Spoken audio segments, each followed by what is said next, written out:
Okay, so let's start. We're going to do simple linear regression.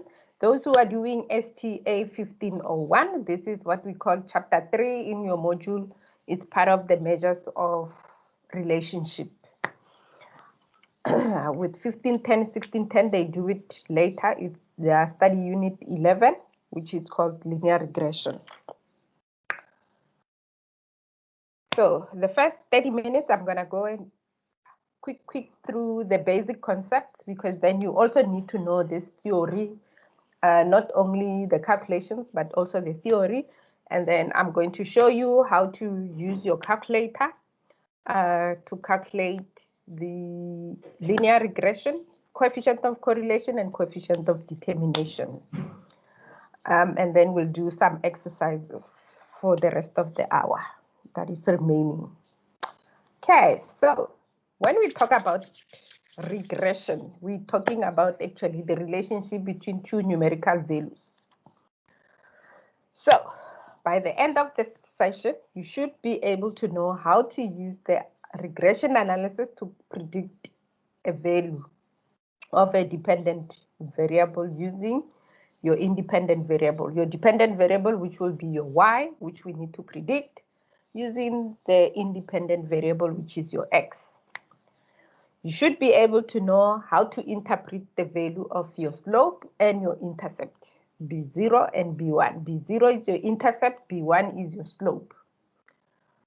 You should be able to make inferences about the correlation, coefficient, and the slope, because if one is positive, the coefficient of correlation will also be positive, and correlation of coefficient tells you the strength of a relationship as well. Then you should be able to also interpret the coefficient of correlation and the coefficient of determination. Like I said, coefficient of correlation tells you the strength, but coefficient of determination will tell you how many of the independent variable have an influence on your, to what extent does your independent variable have an influence on the prediction that you're making on your y variable. You need to know how to interpret those, and I will take you through all of them. So when we talk about the relationship between two variables, we can also visualize that relationship, and we can use many different types of visualization. So we can use the scatter plot, which is one way of visualizing the relationship between two variables, and it will show us whether one variable increases, the other one, does it increase or decrease, something like that. And from the scatter plot, we should be able to tell the kind of a relationship that those two variables have. Remember, in chi-square, which 1501 you don't do, 1610, 1510, in chi-square we were checking the relationship, or we were determining the relationship between two categorical variables. So regression helps us with the relationship of two numerical variables. So we use the scatter plot to show this relationship between these two variables, and the correlation analysis, or the correlation coefficient, once we have that, will tell us what kind of a relationship the two variables have. And usually correlation is only concerned with the strength of the relationship, because it can tell you that it's weak or strong, or is it negative or positive, or there is no relationship. And we will go into detail later on. And also you need to be aware of a causal effect does not imply correlation. So something that affects does not mean that those two things are related. It can be a causal effect. So it can just influence a pattern, but it might not be related to one another. Okay, so how do we draw the scatter plot? Remember, scatter plots are dot plots where we have your x variable and your y variable. If we look at these relationships, you can see that all these graphs that are here are all scatter plots. They all show some some type of a relationship, because if I look at this one, the first graph, it's a linear relationship. It tells me that when the values of x increases, the values of y are also increasing. Because if I look at this dot, the last dot there, I can see that when x is higher, y is also higher. When I look at this last one, when x is smaller, y is smaller. So that is why the line is going up. It tells me this is a positive relationship. Sometimes you get this other relationship, which is also a linear relationship. It tells me when the value of x is higher, the value of y is lower. So in this, we call them the negative relationship. There are also some types of relationship, such as the Cavalier relationship. When I look at this graph, it tells me this is a quadratic form. Those who did maths, you will know that a quadratic form has two sides. It can be a smiley or a sad face, where A is maximum. Your slope is at maximum and at minimum. And we can also have another type of a relationship, like the one you've always seen during the COVID-19, those weeks when we started seeing cases and the government was starting to track the cases of coronaviruses, and they talk about the exponential growth. And that is some type of a relationship as well. And this, we call it an exponential relationship because it grows. So it started going slow and then it started rapidly going up. And this, we call this type of a relationship an exponential relationship. So sometimes X and Y might not be related. And these are the type of the relationship that might happen. Because with the first one, you can see that the data is scattered everywhere. There is no pattern. And it looks like it's almost the same everywhere. So we call this type of a relationship it's not correlated because there is no relationship. And in this, your coefficient of correlation will be equals to 0 anyway. And there will be those who are like this, where everything is constant. It's like moving in the same way everywhere. So your value of your y stay almost similar. It doesn't change. Whereas the value of y changes all the time. And this is also a no relationship, so it's not correlated. And these are the type of relationship. So sometimes this line of a relationship, this line that we talk about for the relationship like this, we call this line a regression line. And we can determine this regression line. And that's what we're going to be doing by using a regression analysis. What is a regression analysis? We use the regression analysis to predict a new outcome. If I go back to this, if I want to know what will be a new value of y when I have a new value of x at this point, I want to predict what will be the new value there. So to do that, we use the regression analysis to predict the new value. And we use the value of our x values, which are our independent values, to predict the value of or the outcome of the dependent variable, which is our y value.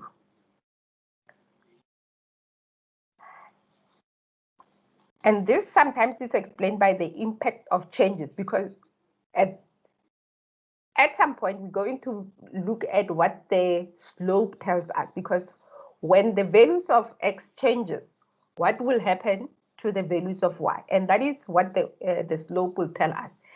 And we can only calculate this, or we can only find the slope if we know what the equation of a straight line will look like, or we know the equation of a straight line is, because then on the equation of a straight line, there will be the slope, which will help us tell the impact of the value of your x, whether is it a positive impact or a negative impact. And I've been explaining this. A dependent variable will be your y variable, which it will be the outcome that we want to predict. And your independent variable, which is your x variable, it is the variable we're going to use to predict the dependent variable with.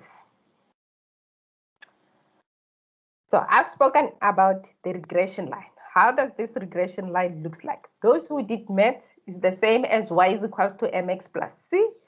Here instead, we call it y is equals to b0 plus b1x. This is just a simple regression line, which is that line that we saw on the scatter plot, where your y hat tells you that will be your estimated value, which is your dependent variable. Your b0 is your estimate. It tells me if the value of x is 0, the value of y will be equals to the value of b0. And this is just your average value. Your b1, it is your slope. It tells you the changes in the values. So it tells you when the values of x are changing, what happens to the values of y? How are they changing? And x is just an observation we can use to predict a new outcome. And this is your regression line. Your y and the x, when we find the regression line, we don't substitute because these are variables. We're only going to substitute the constant, which are b0 and b1. Therefore, it means we need to be able to calculate the value of b0 and calculate the value of b1. And I'm going to show you the formulas just now.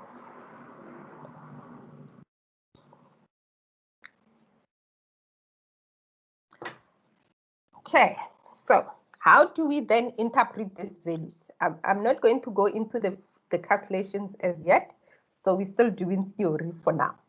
So how do we interpret the value of B0? What does B0 mean and what does B1 mean?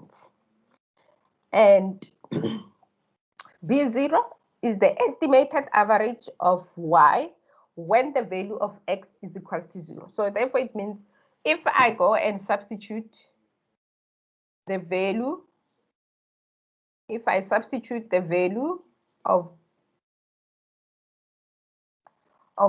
X with 0, this equation, this part will be equals to 0. Therefore, your value of your Y estimate will be equals to the value of your B0.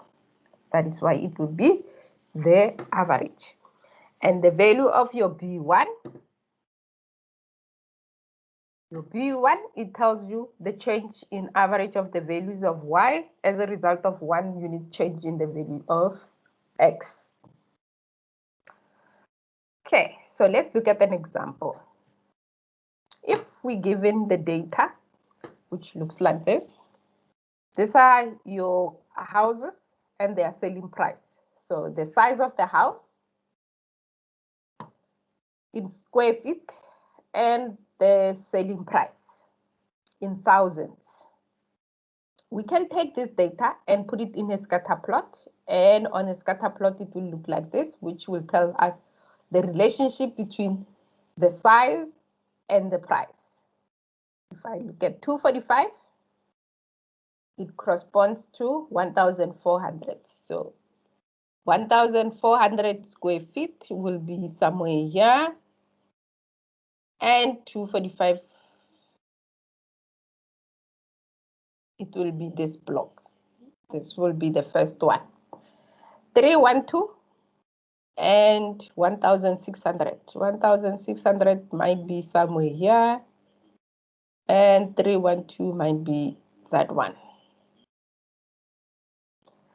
And like that. So we can plot, take this data set and plot this scatter plot. Usually, in real life, there are statistical tools that you can use to do this. You will not be expected to draw a scatter plot in the exam, unless if you do 1501. They might ask you to draw a scatter plot. You'll never know. So you just need to know how to draw a scatter plot. But 1510, 1610, your exam is totally multiple choice. So you just need to know what the scatter plot is and how do we populate the scatter plot, or what are the characteristics of a scatter plot. You will not be given this output, but I just want to use this output to explain some of the concepts that we just spoke about. So this is an Excel output, and on Excel, it gives us the intercept and the square meter feet. Your intercept will be your B0, your square feet will be coefficient, will be your slope. And if we go to our equation, remember it was our y hat is equals to B0 plus B1x. So we can substitute those values into there. But on an Excel output as well, which you will not find when you calculate manually, it will take you longer to calculate, are the following. You will find the value of multiple R, which is your coefficient of, this value will be your coefficient of correlation. And R squared, this value, let me write it here, this will be your coefficient of determination. So your coefficient of determination is the square root of your coefficient of correlation. Your coefficient of correlation is your square of your coefficient of correlation. And I will show you just now how do we calculate all this. How do we then interpret this whole thing that I just discussed with you? Starting with the regression line, how do we interpret the regression line? To interpret this regression line, remember this is our B0. How do we interpret our intercept? We'll say, we normally don't interpret it, but since we know that it is the average value when x is equals to 0, we can interpret by saying if the square feet is 0, then the average house price will be 98. But it will not make sense because if the square feet is 0, it means the house does not exist. So it means there won't be a house to sell. So you won't be selling the house. It will be just the land that you are selling now. So that is why the estimate or the intercept value, we normally do not interpret it because it does not make sense to interpret it. But we can interpret the value of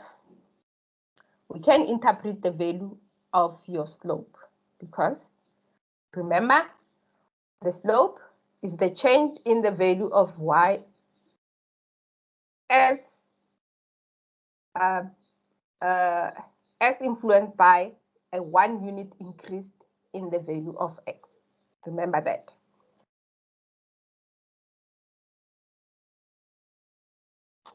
So how do we then interpret this? We'll say the mean of the average house will increase by 0, since this is in 1,000, so we need to multiply this by 1,000. So it will be increased by 109. The mean value of the house will increase by 109 on average, because then it means this house of 98,000 will have to add 109 to it to get the price of a house with 1 square feet. How do we then use this regression line as well to predict a new value? We use this regression line to predict a new value. Let's say we want to predict that a house with 2,000 square feet, how much will that house be? So we take the regression line, we substitute the square feet with 2,000 and calculate, and we will find that it is 317.85. But multiply this by 1,000, so the house with the 2,000 square feet will cost 317,850. That will be the price, and that's how you make prediction. That's why you estimate. So in your module, sometimes they might give you things straightforward and simple like this. They might give you the regression line. They might give you the value of B0. They might give you the value of B1, and they ask you to find the equation of a straight line, or they might ask you to estimate the value of a new of your dependent variable, depending on what they give you. Sometimes they give you the data, and they ask you to calculate things like the measures of variation, which is mostly the total variation, which is made up of two things, which is your sum square regression plus your sum square errors, which makes up the total variation, which these are just your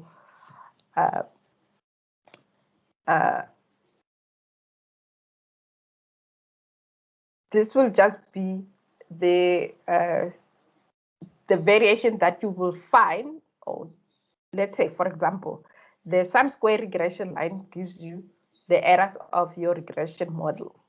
With those errors, that will be, for example, like the sum square errors will be those that you do not know where they come from. So they are unexplainable errors. And if you combine both of them, they will give you the total variation of your model per se. So you will be given, or since you're writing online, you can write the formulas down and have them ready for you to use. Sometimes it's not easy to use this formula. So in order for them to save you time in the exam, they might give you some of the measures already calculated, and you just substitute into the formula to solve your equation of a straight line, or to solve or to answer the question like the coefficient of correlation and the coefficient of determination by using these measures. Okay, so how do we then, I'm not going to go into detail explaining the measures of variations and all that. I want to go into the calculations themselves and explaining the coefficient of correlation. So remember, we spoke about coefficient of correlation, and we said the coefficient of correlation tells you about the strength of the relationship. So a coefficient of correlation is just a measure of the strength and the direction of the linear relationship between two variables, your dependent and your independent variable. And the value of R is always between -1 and 1. And if the value of R is greater than 0, we say the correlation is positive. But there are some extent. How positive, is it a strong one or a negative one? We'll go into detail on that one. And this means when the value of X increases, the value of Y increases as well.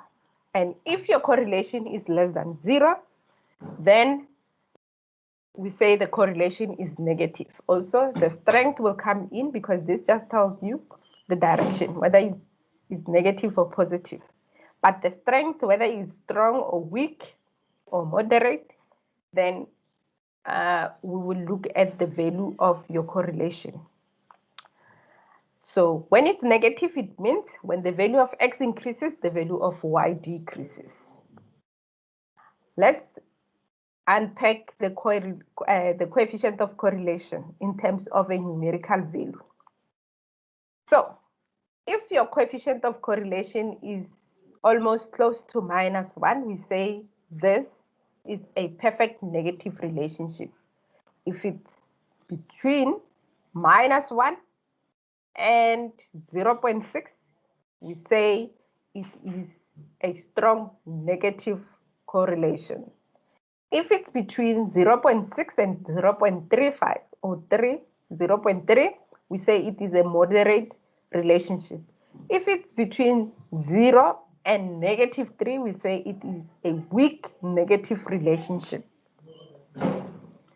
And if your correlation is equals to 0, it means there is no relationship. And it will also apply when they are positive. It will say weak relationship, moderate relationship, strong relationship, and perfect positive relationship. And this is your coefficient of correlation. Your coefficient of determination, on the other hand, which is the square of your coefficient of correlation. So your coefficient of correlation is R, and your coefficient of determination is R squared. So what it means is your coefficient of determination determines the portion of your total variation in the dependent variable that is explained by the variation in your in your X variable. So we want to know what is the proportion of the total variation that is influencing what is happening to your Y outcome based on the value of your X value. And I've already spoken about this. That is the coefficient of determination is the R squared, which is your square of your coefficient of determination, so of your correlation. And we can calculate the coefficient of determination by using SSR divided by SST. Don't worry about the formula. If you have a calculator, you can calculate this without worrying about what is SSR and what is SST. How do I do this? I will show you on your calculator how to calculate your R squared. How do we then interpret coefficient of determination? Interpreting it, if your R squared is equals to 1, now here is the thing. Your R squared will always be positive, whereas your coefficient of determination coefficient of correlation R is between 0 and 1. Coefficient of determination can only be between 0 and 1. So if your R squared is equals to 1, whether your scatter plot is positive or negative, it doesn't really matter, because then square means the answer of your value will be positive. It means you have a perfect relationship. Therefore, it means 100% of the total variation in Y is explained by the variation in X.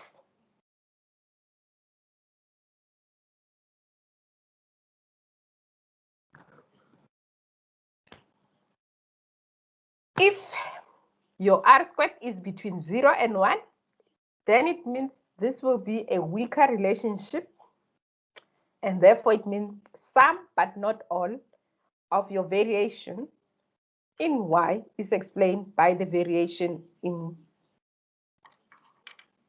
X.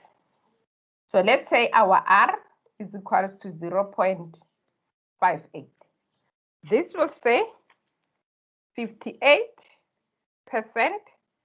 of variation in Y is explained by the variation in X. And that's how you will interpret the answer. If this is 88, you will say 88% of the variation in Y is explained by the variation in Y. If it's 0.2, 20% of the variation in Y is like that. So that's how you will interpret that coefficient of determination. But if your coefficient of determination is equals to 0, then there is no relationship, and therefore it means the value of Y does not depend on the value of X. So none of the variation in Y is explained by the variation in X. And that's how you will interpret your R squared. So let's look at more examples. Suppose that the correlation coefficient, which is our R,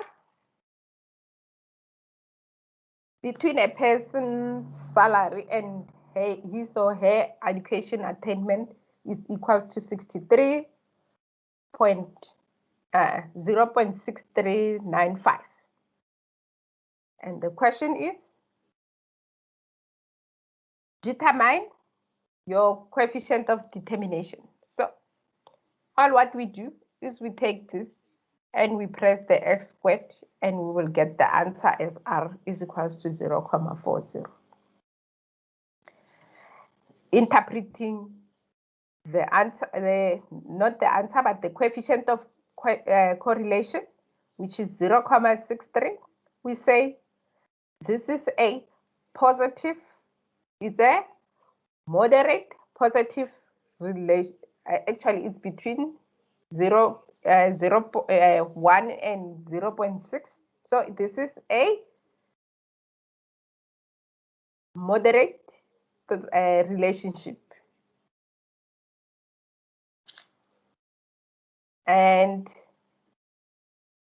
interpreting the coefficient of determination, we will say 40% or 41% of the variation in the person's salary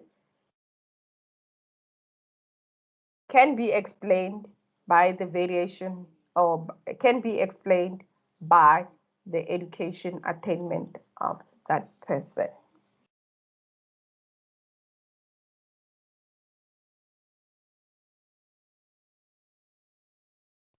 And that's how you interpret. And that is where I end theory. And then I will move into how do we calculate all this that I've just spoken about. Any question? Because now I'm going to go into the calculation.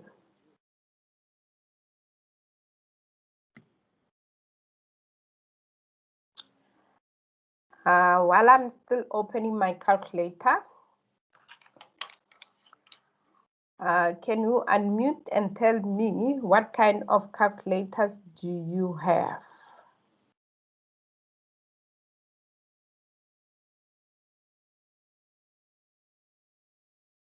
Or you can type in the chat.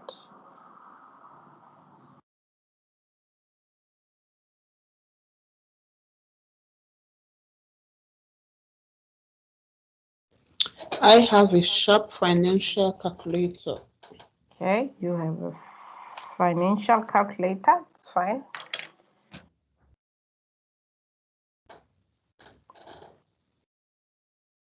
Others? Nadine, Anele, what kind of calculators do you have? I have a Sharp calculator, the normal one. The normal Sharp. Yes. Okay. Nadine?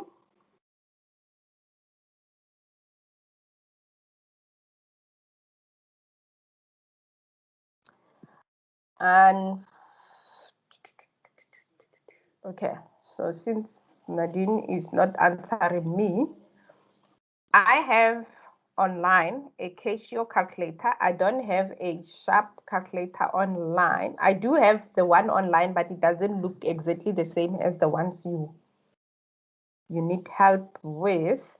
But I have the steps. So let me first do it this way. We will go through the steps, and then you will do it on your calculator with me. When I do the steps, you do them on your calculators. So I will start with Anele. I think that's the first one. So now we're going to look at how we calculate linear regression questions using your calculator. So typically, the question will look like this in the exam that you will get. It will give you your X and Y observations, and it will follow up with question asking you which one is the correct question or the correct answer. So in order to save time, when you have a table like this, you can use your calculator. So those who don't know how to use your calculator, then it means you will use the formulas. And some of the formulas, they are so complex. Let me show you what I mean by some of the formulas are complex. So this is the same data that we have. You quickly do the summations. This will be your summation answers, which are your totals. And once you have that, Remember, the first thing we can do is to calculate the regression line, and we know that we want to calculate the intercept and the slope. We need to populate this with values. So the first step to do is to calculate B1, which is the slope. To calculate the slope, this is the formula to calculate the slope. So it means we need the sum of your x and y, or which is x multiplied by y. So it means you will come here and you say x multiplied by y, which is 4 times 5 is equals to 20. 5 times 2 times 3 is 6, and you go and add the answer. The answer you get at the bottom will be your summation. The sum of x will be 19. The sum of y will be 26. N will be how many there are. There are 1, 2, 3, 4, 5. There are 5. And then you solve this. The top part. The bottom part is the sum x squared, which is this value squared, that value squared, that value squared, that value squared, that value squared, and add them together, and that will give you this value. The summation x will just be 19 squared, and we've calculated how many there are. And that is how intensive this is. So you will need to solve this. Once you have solved the slope, you need to calculate the intercept. And the intercept formula is the mean of y minus the slope, which you calculated, times the mean of x. And we know that the mean of x and the mean of y is the sum of your value divided by how many there are. So we know what the sum. It will be 19 divided by 5 and 26 divided by 5. And substitute back, go back and substitute into the formula and calculate the intercept. And once you have the intercept, then you can calculate the you can substitute the value of your slope into the formula and substitute the value of your intercept, and there you will have your regression line. And if I go back to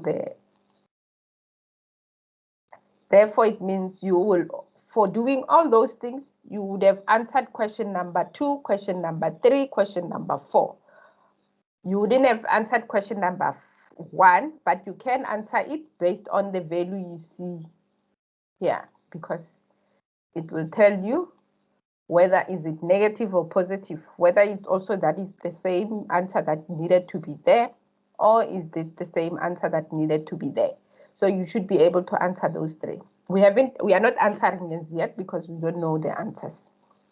Then you will need, when you have your regression line, they say for each unit of increase, it will increase by that. So it means if I increase this by 1, so you will substitute x by 1 and substitute into this formula and find whether this statement is correct. And if it's not correct, then it means this is not correct as well.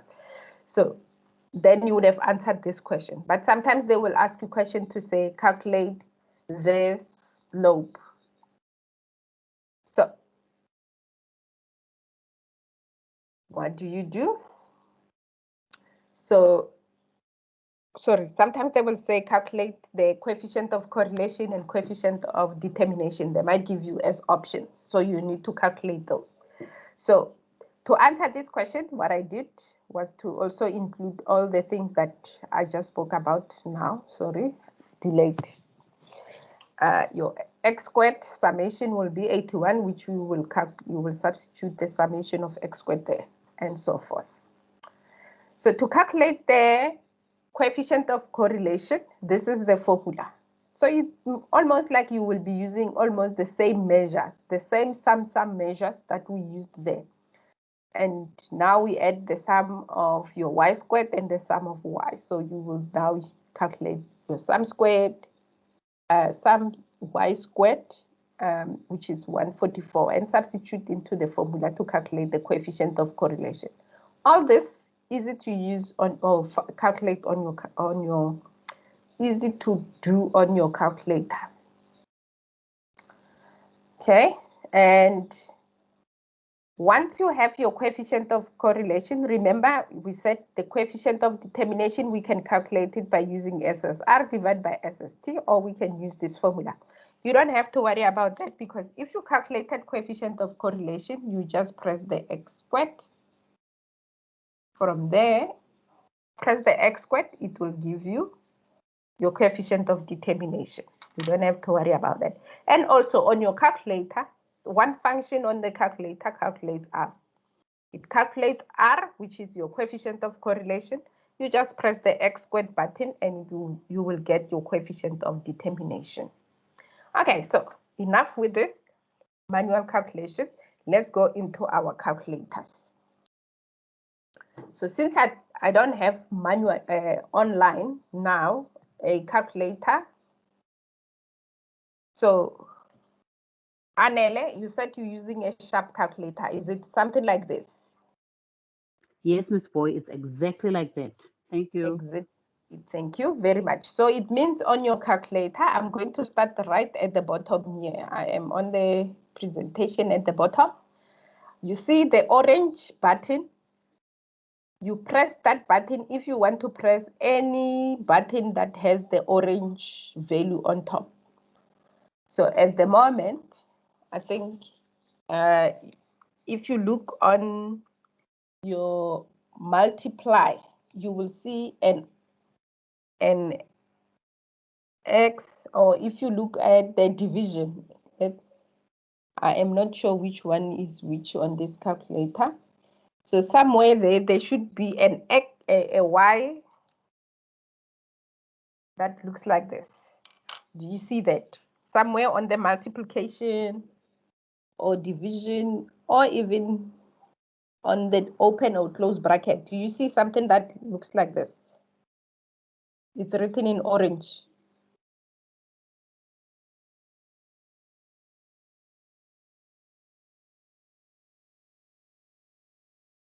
It should be somewhere on. I see it. I see it, Miss.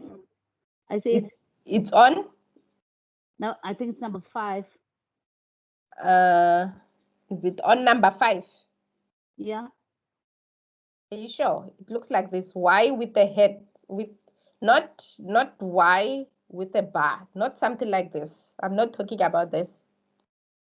I'm talking about it's written in orange, not green.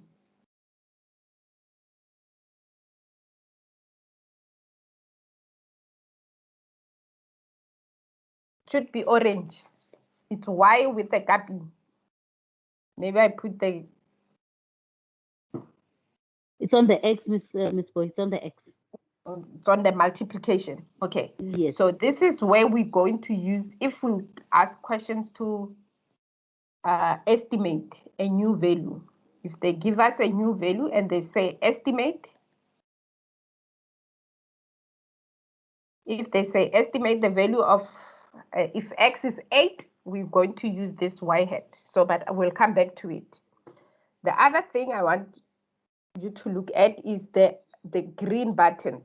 Now, if you look on the green buttons, there is an X bar and there is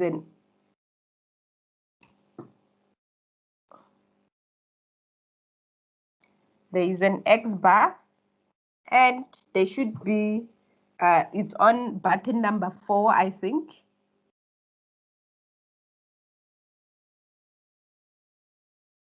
Do you see that? Yes, Miss Boy. Yes, I see it. Okay, that is to calculate the mean. And then on your open bracket and your close bracket, there should be values like A and values like B. Yes, I see them. They are green. So I'm talking about the green letters. So yes, Miss Boy.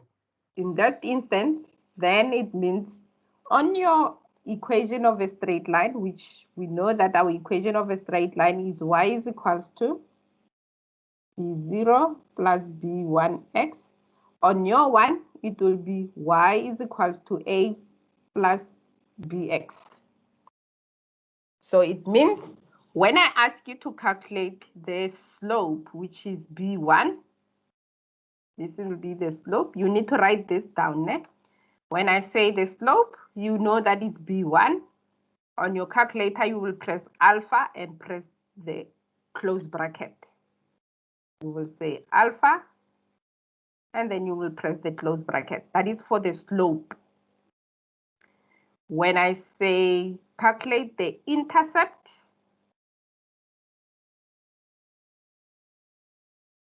which is B0, on your calculator it will be A, you will press alpha and then press the open bracket. And those are the equation of a straight line thing. So how do we calculate the coefficient of correlation? Go back to your calculator. I think somewhere on the division, there should be an R. Do you see that? Yes. Do you see R? So it means when I ask you to calculate the coefficient of correlation, you will press R. If I say calculate the coefficient of determination,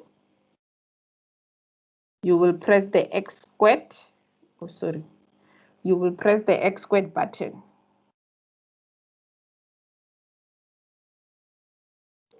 You will press the X squared button. After you calculated coefficient of correlation, you will press the X squared. It will give you your coefficient of determination. Okay. And that is all the values you need to know. Now, how do we capture the information on the calculator? Capturing it on the calculator, you follow these steps. You will need to write these steps down because I'm going to move away from here. So you will need to press the mode button. You can take a picture of this screen, or you can write it down. You don't have to write all the thing on the right. You don't have to write all this that I'm explaining here. Only thing you write is press mode, which is the mode button somewhere underneath the on and off. Then you will press 1, button number 1, and you press 1 again, and it will say reg or line. Sorry, it will say line, and you will press 1 for that line.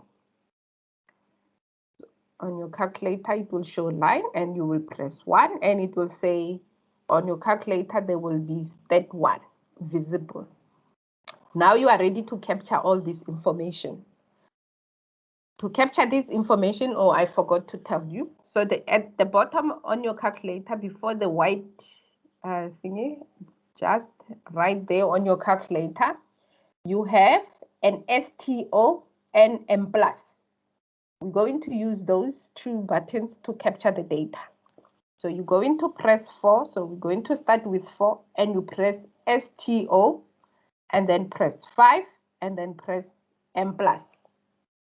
And it should say dataset 1. And once you've done that, then we move to the next one. 2, STO, 3, M+. And it will say dataset 2. And then continue until you get all the values. And once you have all your values, you can stop because I've already told you what those values we need to calculate are. We're going to go back to the questions just now.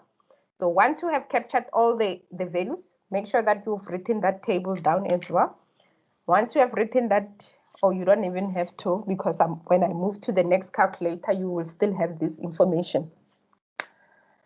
So continue entering your data, and once you are done, until you get to data set 1, 2, 3, 4, 5.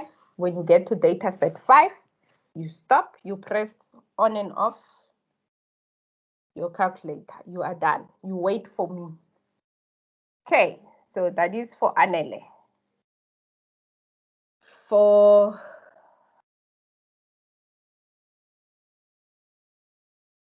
Roslyn, you said you're using a financial calculator, so I'm assuming it's the same as what I have in front of me. Yes. So, similar. Your calculator also looks exactly like the one that I just explained, so it will make it easier. Probably you were looking at your calculator as well and recognizing some of these things that I was talking about. Also, I'll start right here at the bottom. The orange, any value you see in orange, that is the value you press. On the open bracket, if you look closely, on your open bracket, there is a Y head. That is the value we're going to use to estimate a new value. So, for example, with the last one where it says estimate that one is for 1 unit, it will be 196. We're going to use 1 to estimate. So it means we're going to press that button. So it means you're going to press second function and press that open bracket. Okay. Okay. That is 1. Number 2. Okay. Also on the open bracket in green, there is an R, which is your coefficient of correlation. On the open bracket, you will find the coefficient of correlation. And to get the coefficient of determination, same. You will press second function and you will press the dot button because we want to press the X squared. So your step will be, after you have your coefficient of correlation, you will press second function and then you will press the dot. Okay, I see that. Yes, that will give you your coefficient of determination. Also, we need to calculate the equation of a straight line. We know that our equation of a straight line is y is equals to b0 plus b1x. On your calculator, on the division side, there is an A, and on the delete side, there is a B. Yes. So say intercept and the slope.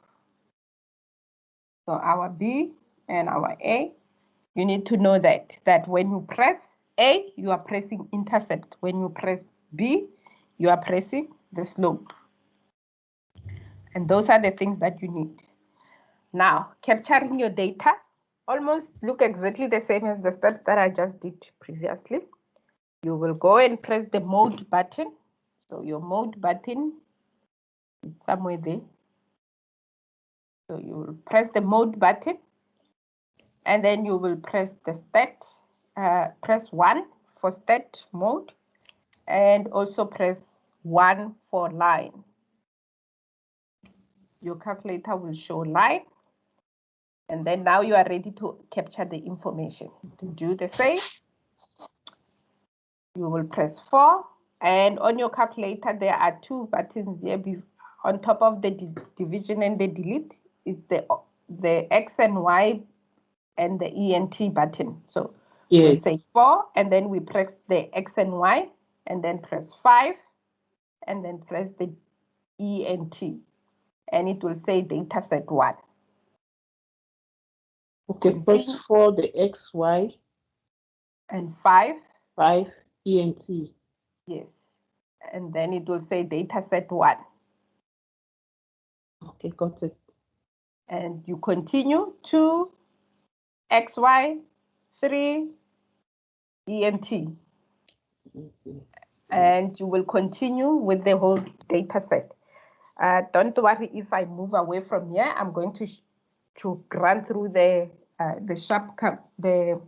Casio calculator. You can continue capturing your data. Also, when you're done, you press on and off your calculator. Okay. Okay. So since nobody in the class is using a Casio, sorry, this mistake. We should say Casio. So how do we do it on the Casio? Also on the Casio. On Casio, there is the stat button. On button number 1 is written in orange. Everything is hidden under there, so you won't see it outside.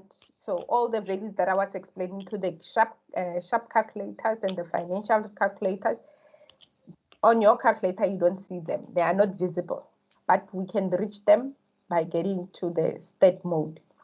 We first need to put our calculator to stat mode by pressing the mode button, and we'll press the 2 that relates to stat to get our calculator to stat mode, and we're going to select number 2 where it says A plus BX. You see there?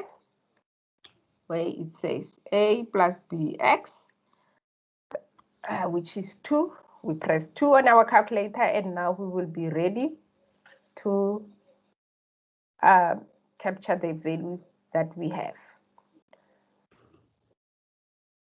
And also similar, you must also write your formula so that you don't get lost. Remember, also here it makes it easy because they show you what the values are. So this will be A plus BX. So how do we do this?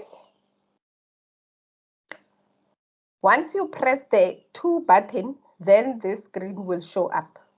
It will be a table-like screen. So you are ready to capture the data. It will have your X and your Y table written. So we're going to first press 4, and then on this one, we're going to capture only one side first. So we're going to put the X values first. So we press 4, and then you press equal. Then you press 2, equal. Then you say 3, equal, until you get to 6, equal, until you get to 3. Then you say equal, and you would have captured all the values of X. To move to the Y variable, you press the left arrow, and you press the up arrow until you get to the first row. And then now you can start capturing your Y values. Also the same, you will say 5 equal, 3 equal, 7 equal, 6 equal, 5 equal, and your data will be captured. So you will see that they are all aligned. And when you capture the data, make sure that you don't mix them around. 4 with 5, 2 with 3, 6 with 7, 4 with 6, and 5 with 3. Don't mix them around. And you are ready to calculate. So on your calculator, when you press Shift, so you'll have to go and press the Shift button first, and then press 1. When you do that, this menu bar will appear, which has 1 as type, 2 as data, 3 as sum. What I didn't show the sharp calculators, those who are using the sharp calculator, the sum, which has your sums and your sum of X, you will see they are written in orange. They are on button number 1, button number 2, button number 3, and so forth. So those are the summations. So for those who are using Casio, the summations are on here. So that's where you will find the sum of XY, the sum of Y, the sum of X, and so forth. You will find all those values when you press 5, when you press 3, but we're not interested in at this point. We want 5, the red. So you will press 5, and when you press 5, reg, when you press 5, you will see this menu button will pop up. There is your A, there is your B, there is your R, there is your Y hat, which we will use to estimate. So it means if I need to calculate slope, I will press, if I need to calculate the intercept, I will press 1, and it will give me my answer. I will have to press equal because I need to press the equal, and it will give you the slope because on your calculator it will say A, and then you press equal, and it will show you the value, the answer. To get to B, you will have to go back to, not everything. You just need to go back and press Shift and press 1, and then press 5, Shift, and then 5.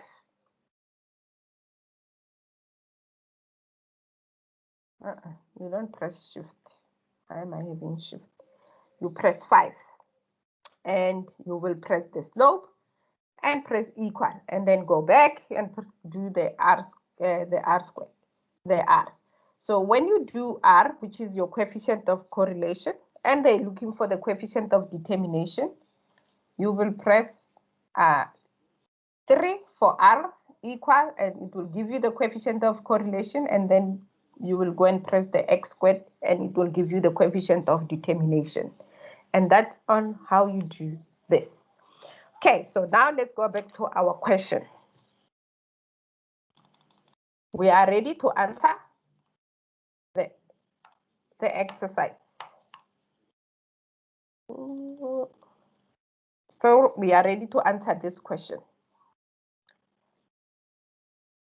Now, remember, you should have written y is equals to b0 plus b1x, or y is equals to a plus bx. Now, let's calculate the value of a and the value of b.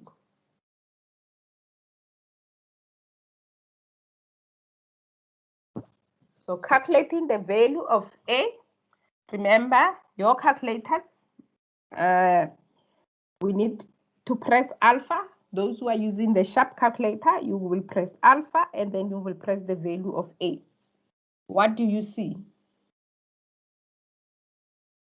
when you press alpha a? I'm getting 0.93181. 0.93 0.93181. 181. So we can say 0.932. That is the value of A. Now calculate the value of B by pressing alpha and the button that relates to B.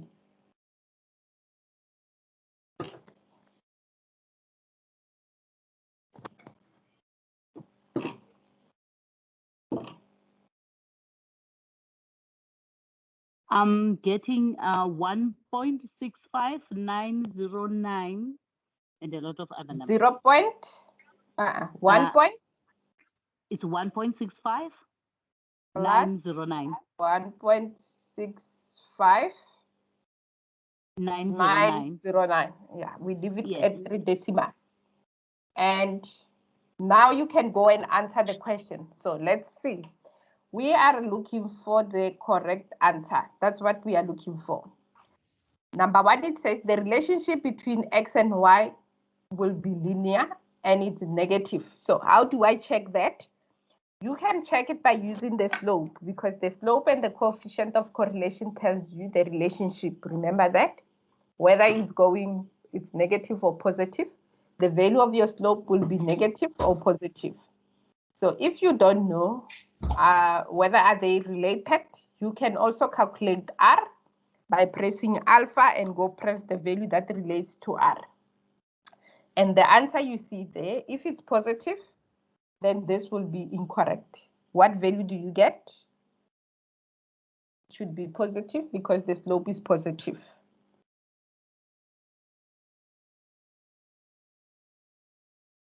When you press alpha and then press R, the button that corresponds to R,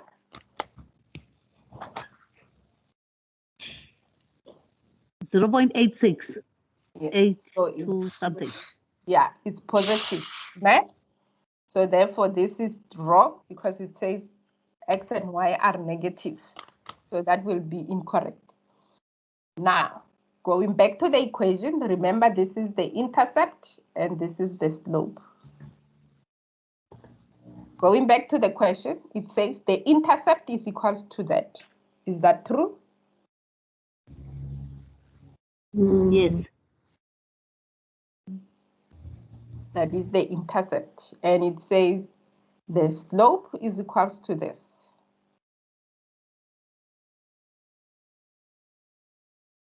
Yes, the slope is correct. The slope is correct. But why are we looking for the correct one?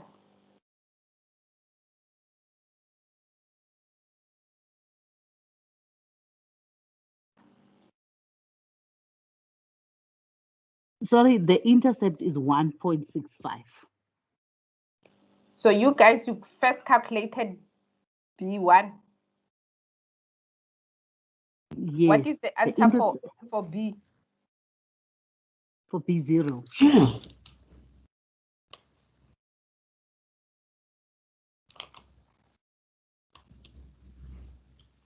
What is the answer for B? B is 0.9. Yes, so you need to be very careful when you answer these questions. When you press alpha and you go to the value that corresponds to B, what do you get? 0.9318. 0.1. 0.9. 0.9. 318. That's 0.932. 0.932 x. And when you calculate A, it gives you 1,659. Yes, one. Yes. So then it means this says B0, it will be incorrect. B1, which should be 0.39, is incorrect. And if you look at the regression line, this will be y is equals to B0 plus B1x. And which exactly is the same as what we have there, which that is the correct one. And if we substitute the value of 1 there, so from the data that you have now let me show you how to calculate the estimate. So we're going to estimate for 1, because here it says for 1 for each unit, which means it's 1. So you're going to press 1 first. So press 1, and then press second function, and then go look for that button that corresponds to the Y hat.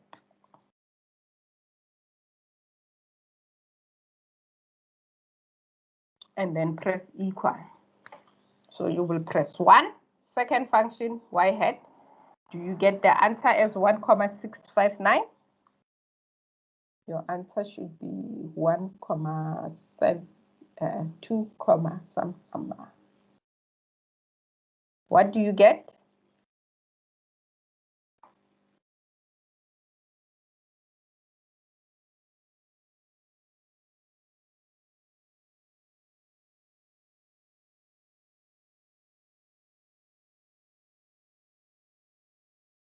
What answer do you get when you press 1, second function, Y hat? It's 1,0000.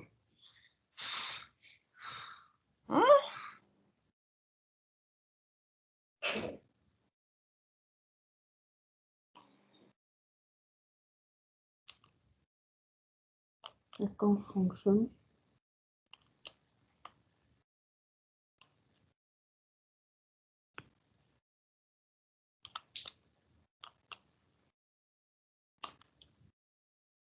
Yeah, 1,000. It should be 2. That's what I get. Remember, your data should still be in. Mm-hmm. I'm quickly capturing all the information on my calculator now.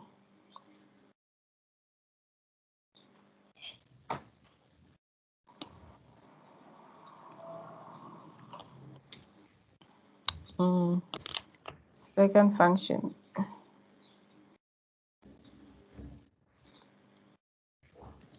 Okay, it's 2,5909. 2,59, whatever the number. Yeah. Yes, and that's how you're going to estimate the value.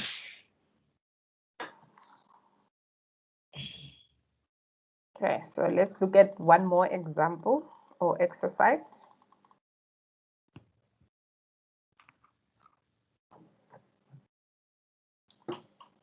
In this exercise, you don't have to capture all the values because they give you your B0 and they also give you your B1. So all you need to do with this is you need to write your coefficient, your equation of a straight line, and answer the question because we're looking for the correct one. And based on the answer you see on the slope, it will tell you whether the relationship is positive or negative. And these two, you will need to make sure that you have captured all these values correctly onto the equation so that you can choose which one is which.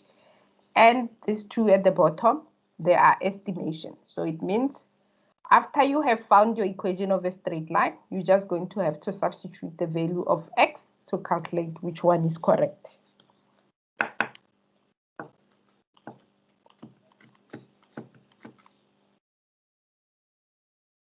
Okay, so let's do this. We'll do it together. So based on the value of our B1, we can immediately see that our B1 is negative, so therefore the relationship cannot be positive. It is a negative relationship. That's one out. Now, what is the regression line? B0 is 13.223 minus 1,257x. Which one is the correct one? If I look at this, it means number 2 is correct, number 3 is incorrect, because based on what I just substituted into the equation. So in the exam, you don't have to go ahead and start calculating all of this, but if you want to check as well if those ones are correct, you can, because you go here and you substitute the value of 2 there and calculate it and see if it gives you minus 25.189. And for x is equals to 11, for the next one, instead of 2, you're going to substitute the value there of x is 11 and calculate and see if the value of y comes back to minus 1,861. But we know that our answer is that one. Okay, any questions?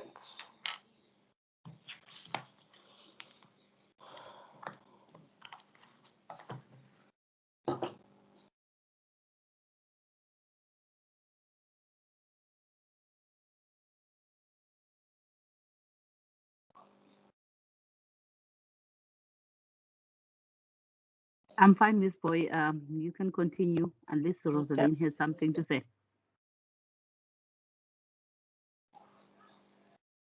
No, I'm fine also. Who are you talking to?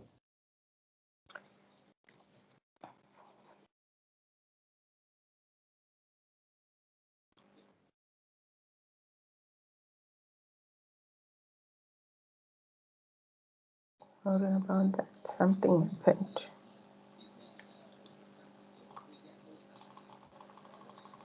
Oh gosh.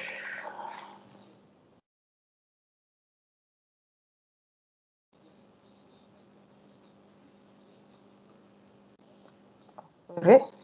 So the next question that I'm going to show you, it deals with the coefficient of correlation. So remember all this.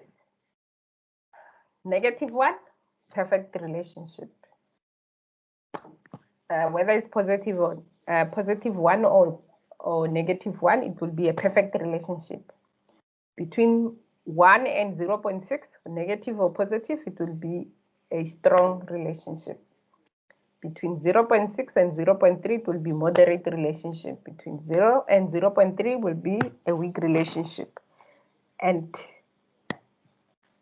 0 will be a negative relationship. Okay, so let's go to the questions. I'm gonna give you 2 minutes to think about it, and then we'll do the question just now.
Okay, so have you thought about it? Let's look at the question. The first one says, we're looking for the correct answer. The first one says, a linear regression line is given by that equation. Represent and X represent a dependent variable and Y represent an independent variable. We know that X is an independent variable and Y is our dependent variable. So therefore it means number 1 will be incorrect. Number 2, a value of R close to 0 indicates that the relationship the regression equation is extremely useful for making decisions. If it's closer to 0, there is no relationship, so therefore it means we cannot be making any we can't make any prediction based on that. So therefore it means number 2 is also incorrect. A value closer to 1 indicates that there is no relationship. We already stated if it's only equals to 0, then there is no relationship. So therefore this one is also not correct, because closer to 1 there is a perfect relationship. So then 3 is also incorrect. I'm going to jump 4 and go to 5. A value of R closer to negative. So this means negative will mean it's a negative relationship. Suggests that there is a strong positive relationship. We know that this is not. Actually, even this will have been a perfect negative relationship. And then, since this is positive, it should be negative relationship. Therefore, this is incorrect, which leaves us with the last one, which says a positive relationship between two variables. That means one variable increases as one does. So remember, a positive relationship means when the value of X increases, the value of Y also increases. And therefore, that is the only correct answer we have.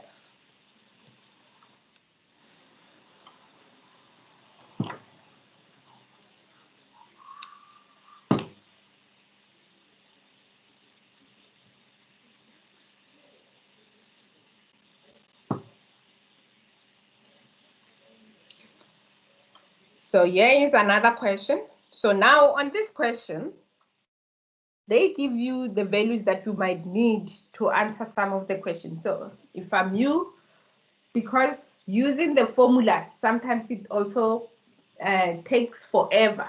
So I will capture the data using the state mode function and answer some of these questions quicker and easy.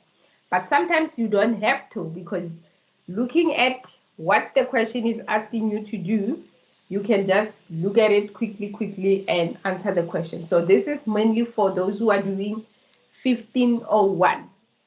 They are expected to write their answers. They don't do multiple choice questions. So that is why these questions are like this. Calculate and interpret your coefficient of covariance. They will need to use the formula to calculate that. Determine the least square, which is the equation of a straight line.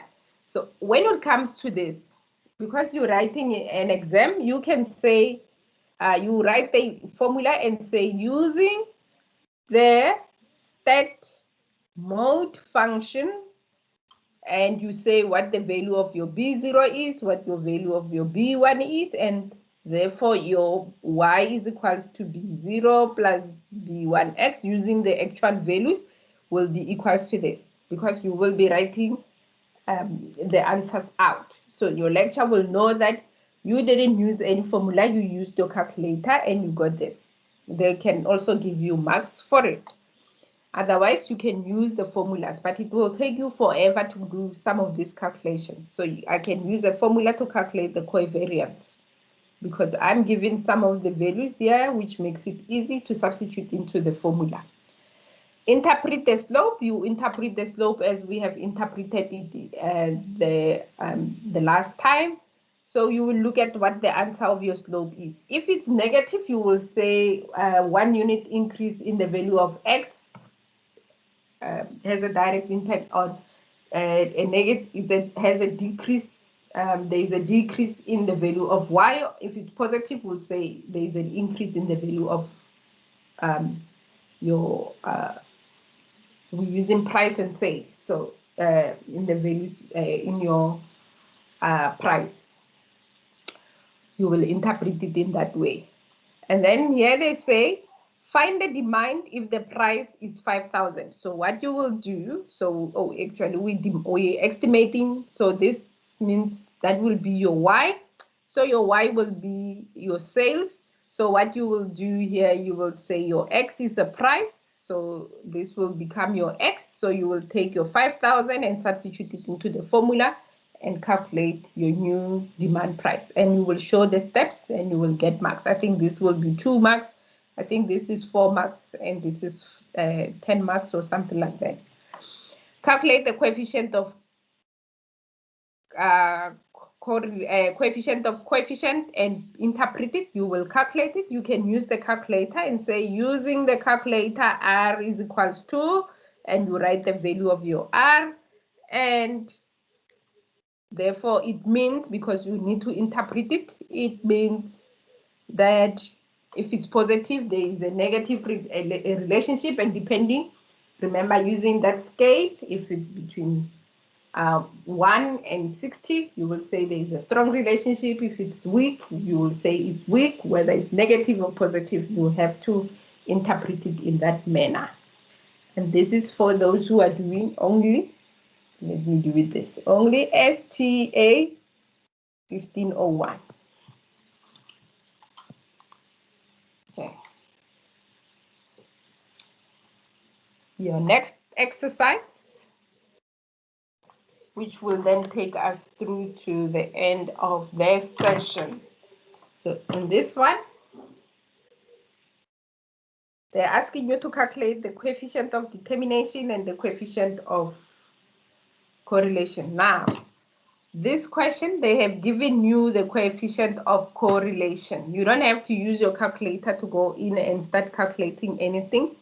You can use the values that you are given here. Your coefficient of correlation is positive. You can look at all these other things that are here. It says your regression coefficient. If your coefficient of correlation is positive, therefore it means your slope, which is B1, should also be positive. So this will be correct. We're looking for the incorrect one.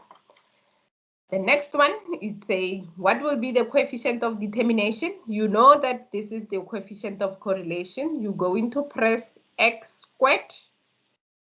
That value, x squared, it will give you your coefficient of determination. Is that correct?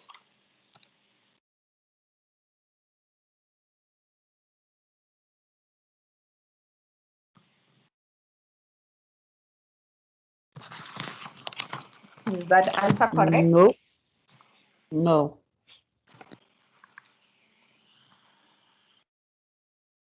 0.327, and you press your x squared.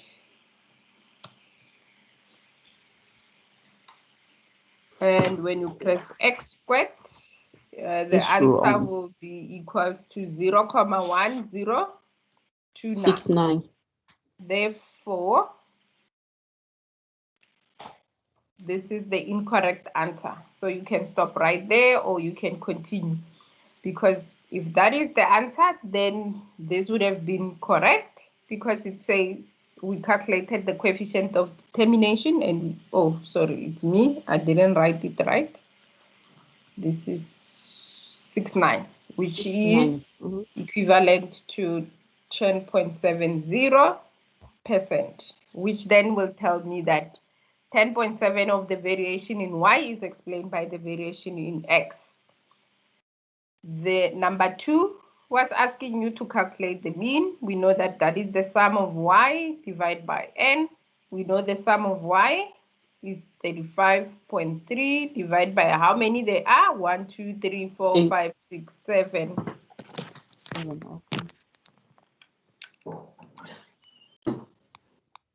Divide by 7, and it should give you your mean of 37.3 divide 5.04 divide by 7. It gives you the same answer as this, so that will be correct. And since this is positive, that would have been correct. So the only answer that is incorrect would have been that one. In the exam, you don't have to answer all and everything. You just need to find the one that you are looking for and move to the next one. Remember, you have 2 hours, so save your time.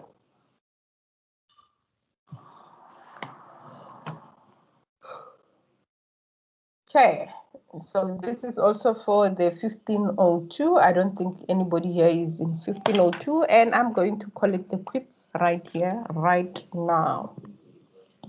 Any question? Those who are doing 1510, who's doing 1510? It's me, Miss Boy. I'm doing 1510. Okay. I don't know the details about your exam.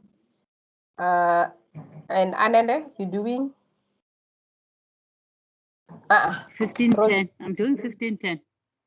Rosalie, you also doing 1510. 1510? You're doing 1610. Okay. Yes, Rosalie.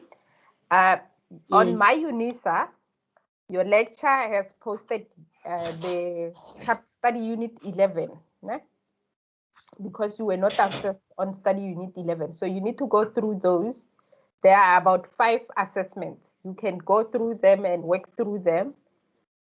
In the exam, you'll only get at least 1 or 2 questions from study unit 11, but you can practice using those, because if you practice using those study unit assessments, the possibilities or chances are 1 or 2 questions in the exam will look exactly like those questions, and you will know how to answer it. The other thing, he also posted an online assessment. It has 2 parts to it. That is the format, how you're going to write the exam. That mock exam is different for every student. So the questions that I get and the questions that you get are different. But go through those questions to see how the exam is going to look like. It's a mock exam, but at least it will give you a chance to assess yourself before next week, because you're writing next week. Is it next week or the week after? It's very soon. You're writing on the 16th. You only have 1. Yes, you only have 1 week to practice. So use as many examples as possible to go through the assessments. So go through that online. You have 3 chances to submit all 3 parts. So I will go in and do both of them and see how the questions looks like, and then go and do your own revision. Then come back again to the assessment, because you have 3 chances to submit. So you start now, this week, you do it, and you see where your areas are of challenges on how you couldn't answer certain questions. Then you go study those areas, come back to the assessment, answer it again. And if you still find that there are questions that you're still unsure about, go back and study those areas. Or ask questions, because I'm here as well. You can ask the question, send me an email, send the WhatsApp, check. How do we answer this question? And sometimes you can take a screenshot of that question, because the type of questions I have when I open that assessment are different to the type of questions that you will get, because every student will get a variation of question, but the questions are almost exactly the same. It's just that for you, they might ask you calculate Limpopo. For the other one, they might say calculate for Western Cape on one of the questions, but it will be exactly the same. You will be getting the same kind of data, the same typical kind of questions, but different way. And I might get the one where it says which one is incorrect. You might get the one where it says which one is correct. So you just need to make sure that you practice. And then there are two parts. So at least it will give you a feel of how the exam is going to be like. And it's also going to give you a feel of whether are you going to be able to finish the exam on time. But here is the catch. Those questions, they are for 4-hour exam because he set it up 4 hours, 11 questions, one side it's 10 questions. There are 11 questions. So there are 22 questions. In the exam, you will get 25 questions for 2 hours. So you need to pace yourself. So the first time you will do it with the set time of 2 hours. The second time you go in, manage your time wisely to make sure that you complete the first assessment in an hour and complete the second part of the assessment in an hour. And that will gauge you to see whether in the exam setting you will be able to answer those questions. Unfortunately, for 1510, I don't have anything to offer because I don't even know who your lecturer is. You are lucky that I do e-tutoring for 1610. I'm able to have all the information I require from the lecture to also support the face-to-face type of like online setting that we have. But regardless of which module you're doing, if you are going through your past exam papers, they will give you a guidance in terms of what is it that you need to be doing.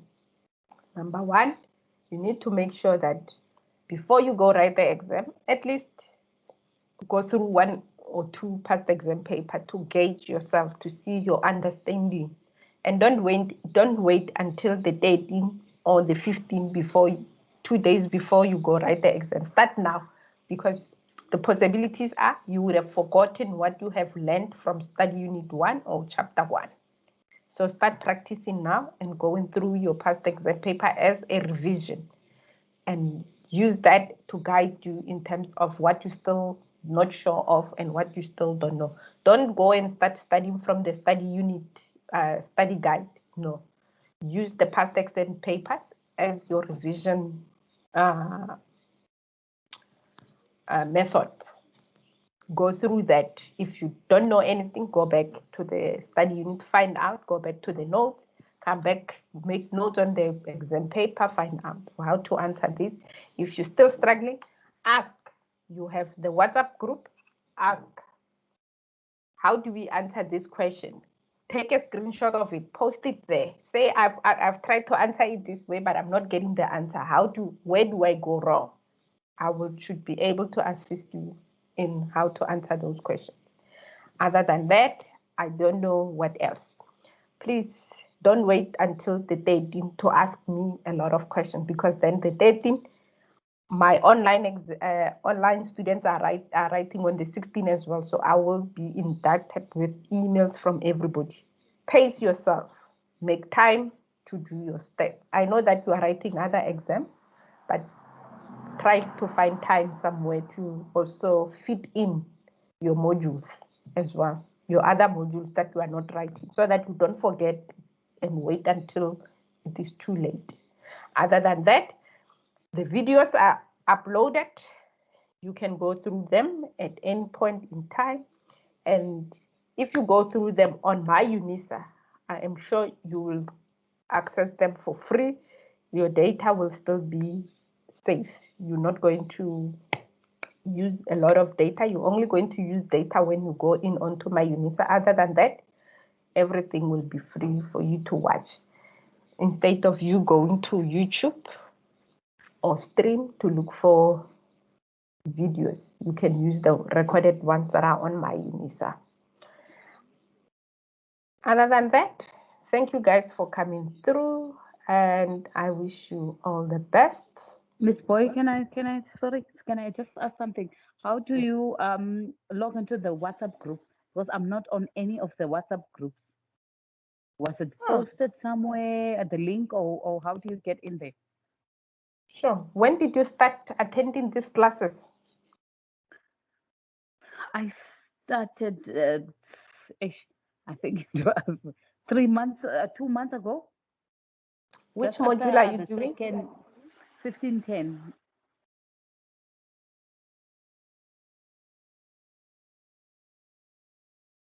So is that the link?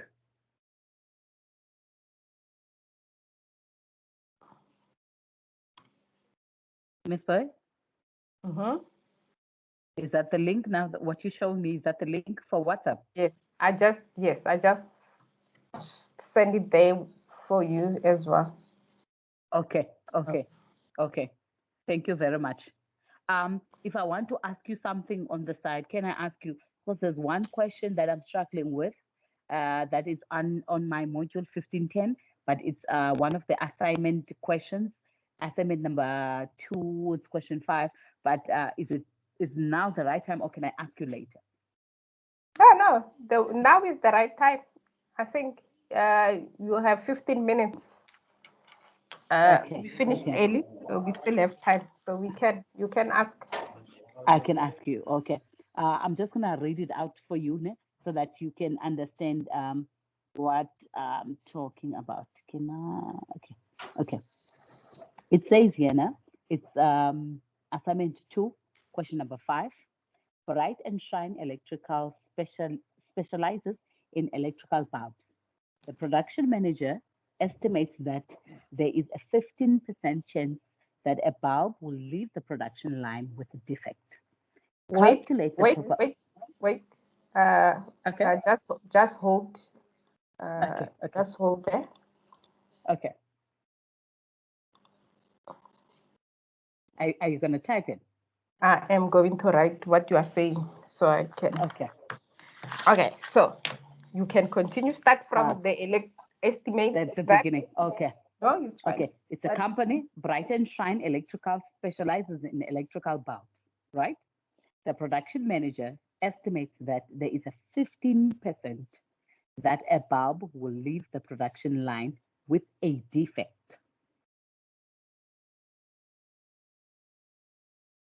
15% chance that a bulb will leave the production line with a defect. Yeah? They say calculate the probability that out of the 5 bulbs that left the production line, at most 1 is defective. Okay.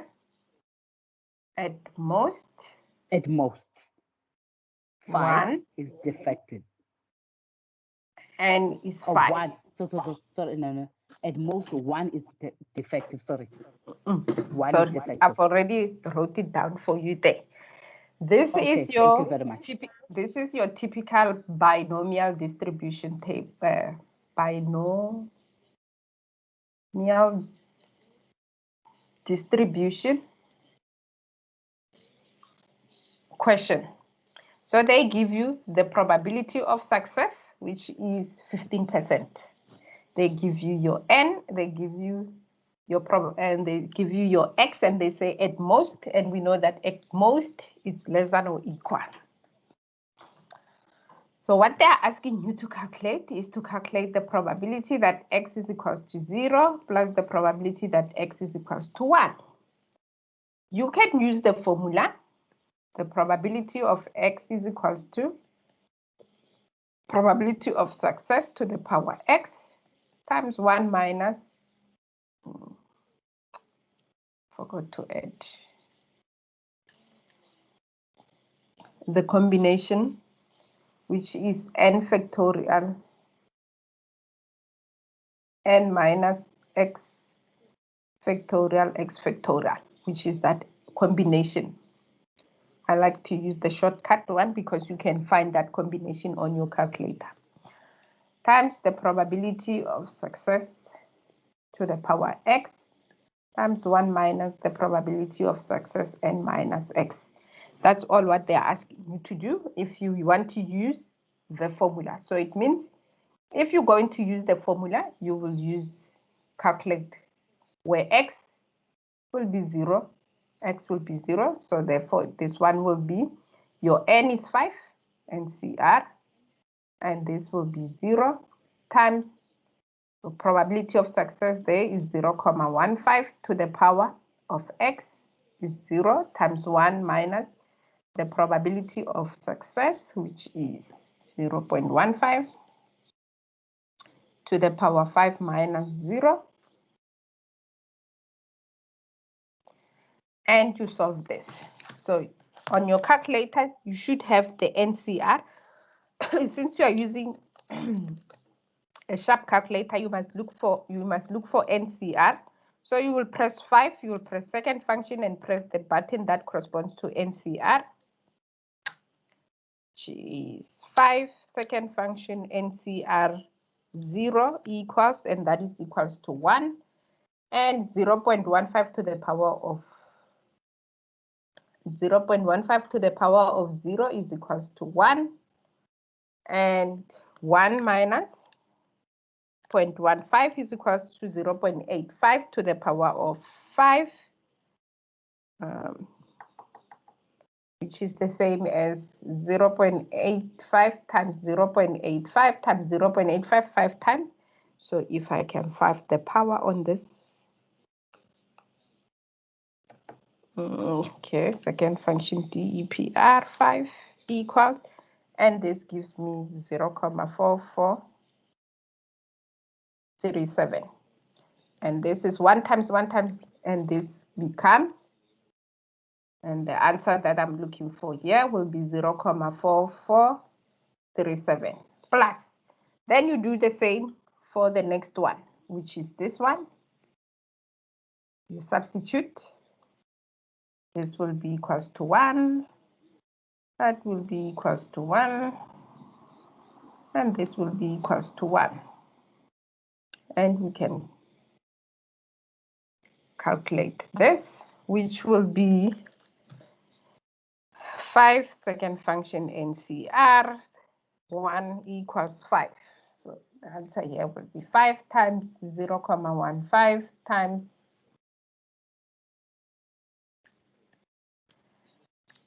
0.85 to the power of 4 equals times 0.5220 multiply by 0.15 multiply by 5 equals 0.3915.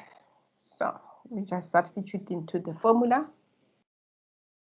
0.3915, and the answer that we're looking for will be plus 0.4437 equals 0.8352. That would have been the answer if you're calculating it manually. So you will have to use 2 times the formula to calculate. Otherwise, you can use, I'm going to discard this and I'm going to open a, let me open the tables.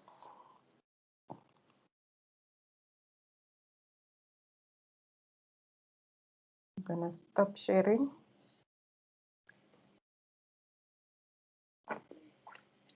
And I'm going to share.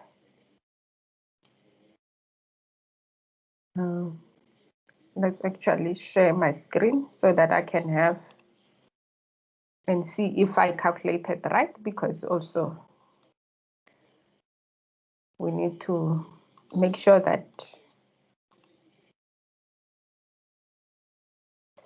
okay, I'm gonna bring back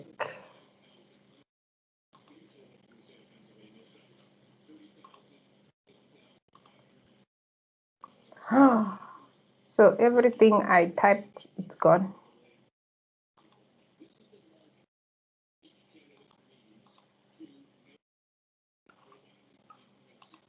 Okay, anyway, doesn't matter now.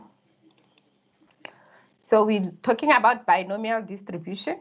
So I'm going to turn this, rotate it, and rotate it. Remember, with binomial distribution, the values at the top, probabilities at the top, we use the n and the x values on the right. So they go together. This side, they use the one at the bottom. So they go together at the bottom. So if I write what we did now, we know that we're looking for the probability that x is less than or equals to 1, which is the probability of x is equals to 0, plus the probability that x is equals to 1. We know what our probability of success is, 0.15, and we know n is equals to 5. So we go for n is 5, and we're looking for these two, x, 0 and 1. And at the top, we're looking for 0.15, and that is 0.15.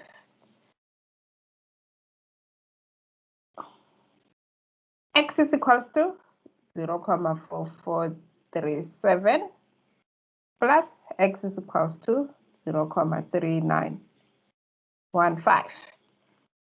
And if I add both of this, I get 0.8352. And same as if I use the formula or I come here and use the table. My advice in the exam, use the table, save time. As you can see, instead of me calculating, when I use the table, I find the answers quick and easy and fast. And we have the same answer.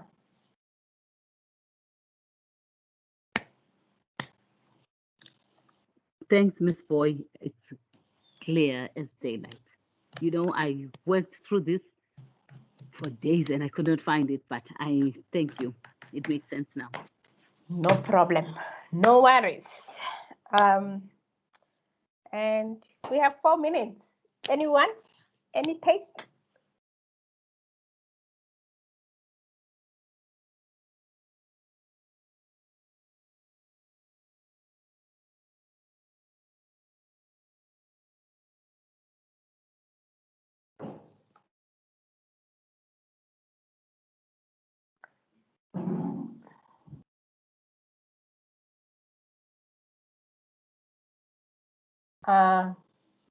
Actually, we do have one last session on the 12th of October. For those who want to join, it's not compulsory. You can join the session. In the meantime, between then and there and the 12th, if you have any questions from any of the past exam paper, any of the mock exam paper that you don't understand, any of your assignment questions that you don't understand, you can post on the WhatsApp group or you can send me an email. And if you want to book a one-on-one session as well, I'm still working until I think the 16th of October will be my last day of doing any work. So use this time. I don't know when the others are writing, but I'm available until the 12th. We can discuss any exam paper you want to discuss. Remember, there are 3 modules in this. I think 1501, they are writing on the 7th. So I'm going to cancel them out. 1510, 1610, I think you're writing on the same day or same time. Like one, I think is writing on the 16th, the other one on the 17th.